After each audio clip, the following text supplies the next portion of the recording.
Are you in control of your life? If not, what's stopping you?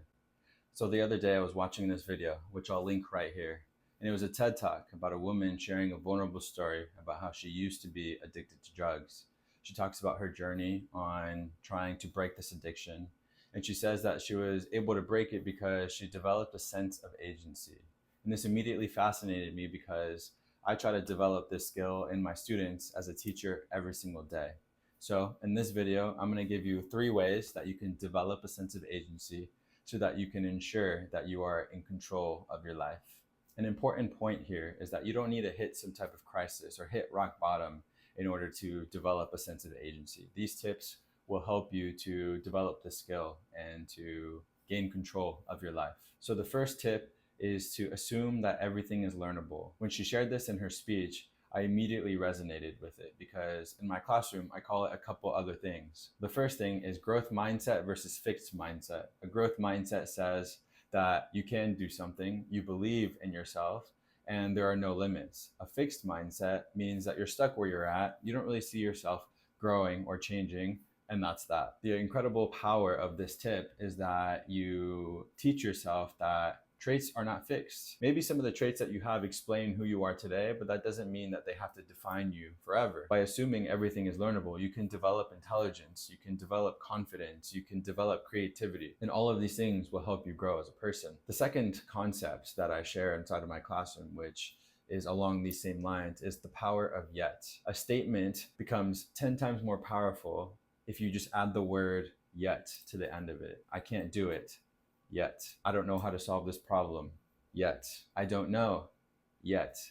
By simply adding this word yet, you teach yourself that in this very moment you may not know how to do something, but that doesn't mean that you can't learn and that you'll eventually know how to do that thing. If you can convince yourself that anything is learnable, you will set yourself up, you will create this path for yourself where you will ultimately have control of your life. Tip number 2 is to find ways to experience rejection. All too often, people, myself included, try to avoid this feeling of rejection because it doesn't feel good, or because we're scared of the feeling, or because maybe it doesn't make us feel successful. However, by seeking out rejection, you can actually build resilience to this feeling and lower your fears of trying out new things. One thing that is super important for me inside of my classroom is to create a safe space so that kids know that they can make mistakes. By understanding that they can make mistakes and that others won't make fun of them and that it's a part of the learning process, they're more willing to face those fears and they're more willing to make those mistakes. So in those moments when one of my students makes a mistake, they immediately learn from that experience. And that's the life parallel here.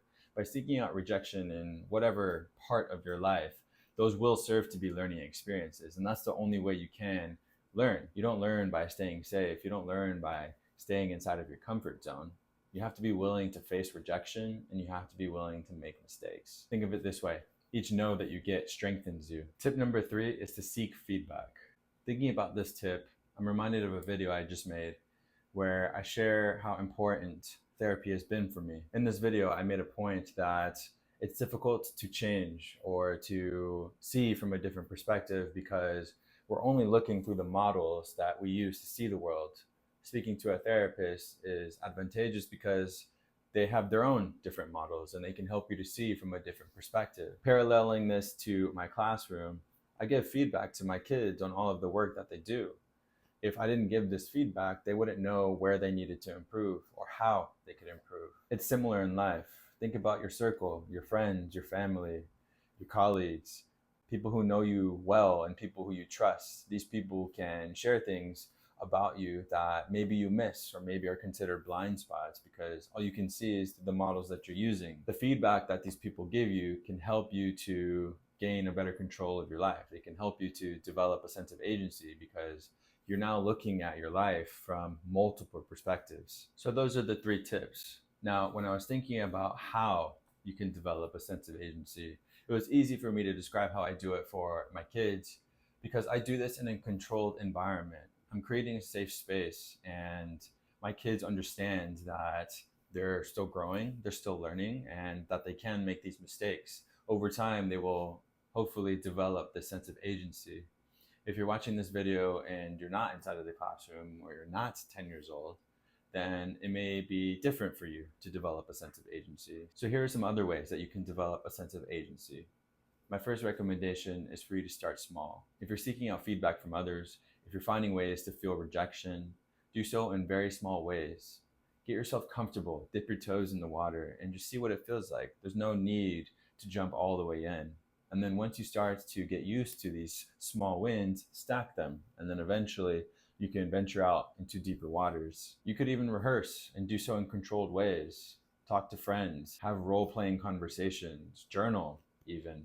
Do things that make you feel more comfortable with the fear that comes with trying all of these things. The idea is that if you do them over and over again, you start small and you get comfortable with them, you'll eventually form a habit out of them. And then what you'll really be doing on a much deeper level is developing this sense of agency. This idea where if something is not right in your life or you're not pleased with something, you know how to go out and change it. You're not going to be afraid of rejection.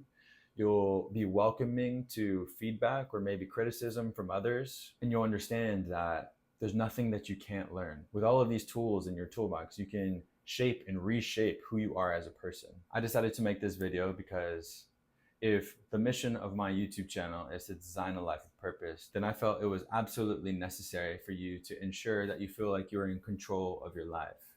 If you're not in control, how can you design a life that you're pleased with, that you're happy with? This is one of the many roadmaps that I'm providing you to design that life that you're envisioning for yourself. This life that you're envisioning for yourself, on a related note, has a lot to do with these thoughts that are constantly swirling around our head. But if you feel like you haven't reached that point that you want yet, maybe it's because you haven't taken enough action and there's this gap in between your thoughts and your actions. Conveniently, I made a video about how to reduce this gap called How to Succeed at Anything. Check it out here and please stay tuned for next week's video. Thank you.